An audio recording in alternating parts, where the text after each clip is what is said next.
Hi, this is Devana, and welcome to another Magical Musings, our Tuesday feature where we just talk about a topic that's been running through my head. I had no idea what I was going to talk about this week. Let me just first say that right out. There's a million and one possibilities, but nothing really just like, yeah, that's the one we're going to talk about. Until I would say probably an hour or so ago. This is how it works. This is retrograde season. This is also ADD and what ADD looks like. It's not fun when you're a witch and have ADD. So let's talk about the whole witchy thing. How did you learn to witch? How did you first figure out you were a witch? Where did you learn your witchy things? I first want to say how thankful I am for social media. Once upon a time, you had to go to the library, search for witchy books. And that ended up being like sort of witchy, but not very witchy. They were usually hidden and they were hard to find because a certain element or other religion would take them and destroy them, or people would just take them and keep forgetting to bring them back, or just rent them over and over obsessively, not realizing there's other books that we need to read and let others have a chance.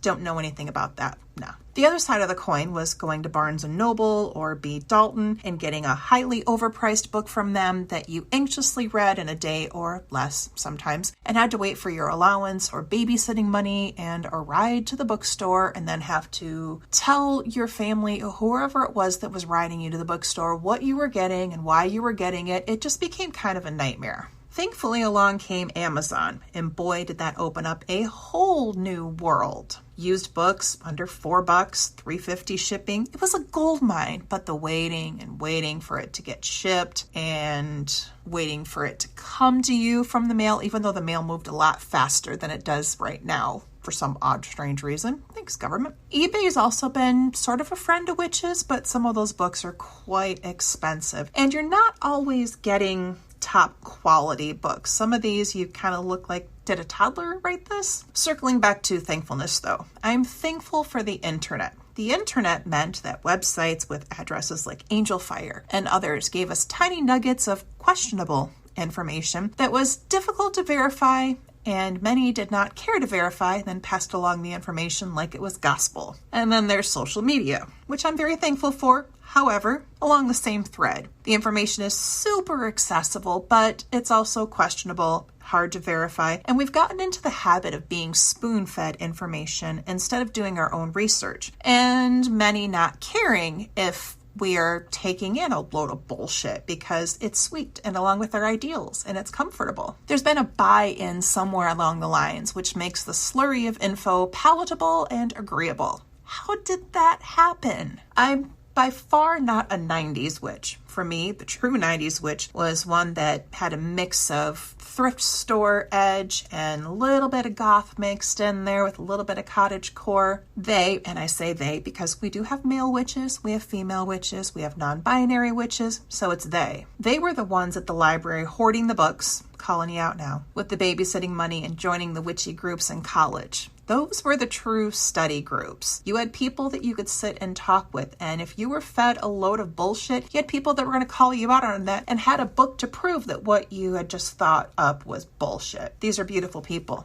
When you find those witches, hold on to them tightly. They are precious oracles. For me, I knew about magic and the craft at a very young age, but it was also very secretive. I wasn't allowed to read witchy stuff or do any kind of witchy stuff, but I still found a way around it. I got grounded once because my grandma, the witch grandma, she bought me 2 Stephen King books, and I read them both in 3 nights, and I was 10. I'm not sure if I got grounded because of the subject matter or because I stayed up all night long 3 nights in a row to read Pet Sematary and to read the other one that I got at that time. I think it was it. I knew about herbs and plants and healing from my other grandma, the Cherokee one. She called that medicine and just good to know stuff. I also got grounded for watching Buffy and Charmed. So I didn't get to be one of the 90s witches that I so wanted to be and admired. I didn't get to explore the craft until 1998 when I moved to Mississippi and then to New Orleans. I learned in the kitchens in the quarter. I spent time near the Treme and in the cemeteries. It was finally all around me. The craft was something I could breathe. I could drink it in. I could eat up as much as I could. I could have it all over my skin. It was in the air. It was in my hair. It was everywhere, and it was wonderful. I danced like I'd never danced before, and I learned by listening. It was when I came home 3 years later that I had to start hiding the books from my crazy Christian mother. And I was reading them like I was guzzling water. And I'm still learning, and I'm happy to say that I'm still learning. I think we should all be in a perpetual state of still learning as information evolves, but also not afraid to go back to some of the older pieces of literature out there. There are some books that are very racist. There are some that were written at a time when some of that talk was more acceptable. There's quite a few books out there that are very misogynistic. It's good that we have evolved past that. We still have a lot of work to do. We still have a lot further that we could go to be more accepting and to be more welcoming to our Black witches in the community, to the Christian witches that come through, to our non-binary witches, to understand that please stop calling male witches warlocks unless they tell you it's okay, and to understand that there's so many different types of ways to witch. As long as the person is doing their homework and doing their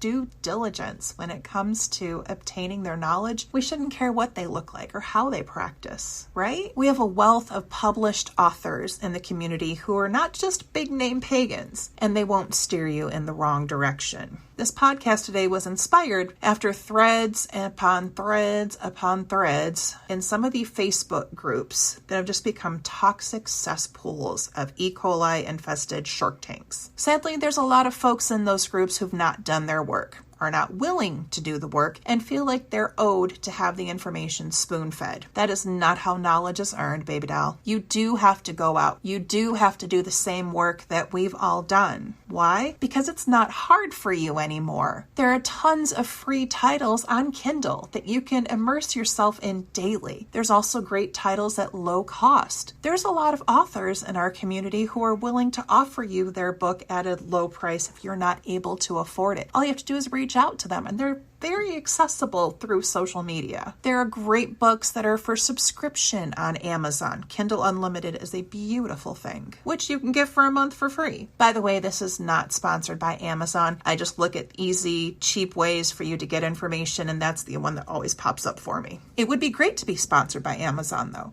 I mean, it's not like they don't have enough money to do that, right? The bottom line is you have to do the work. I know what you're thinking, though. What if you read the book and it sucks? Guess what, boo-boo?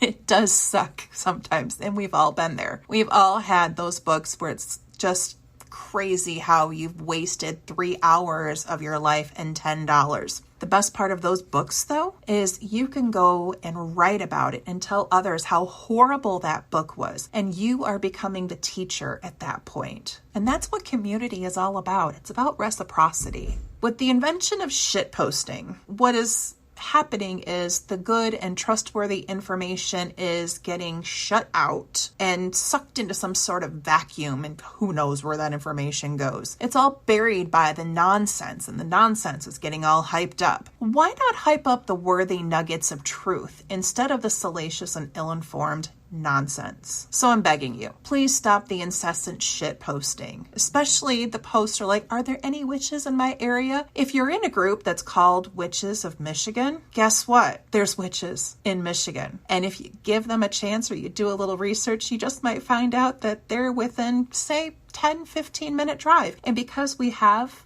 this great platform, you can chat with them. So that way, you're getting to know each other before you meet in person, because like I said, this is the internet and people aren't always what they seem. So let's practice a little safety. Be willing to do the work and do the time so people can find you. That's a whole nother aspect to add into this. When you put in the work and do the research, not just Facebook research, bless your hearts, not YouTube research, oh my God, do your own research that involves you reading so you can interpret the things the way you feel and not have someone tell you how to feel about what you're reading. You have this beacon that welcomes other people in because you have knowledge, and knowledge is power. It's a beautiful light that we all need more of. So please, learn to listen, listen to learn, and pick up a good book. And after you're done reading it, tell others about this great book and what you've learned from it. If you're listening to this, feel free to drop us a line on our Facebook page or Instagram at WitchesTFlint. We'd love to hear from you. And if you think I'm an ass for saying all this, feel free to drop a line about that too. I'm okay with it. Still doesn't change that you need to do your own research though. Have a great day, evening, morning, whenever it is that you're listening to this. Find yourself a good book, tell us all about it, see what others have to say, take their recommendations on what to read next. You never know what you're going to learn. Stay safe, stay healthy, vibrate higher, and for the love of all the gods in the entire universe, please do some research. You won't be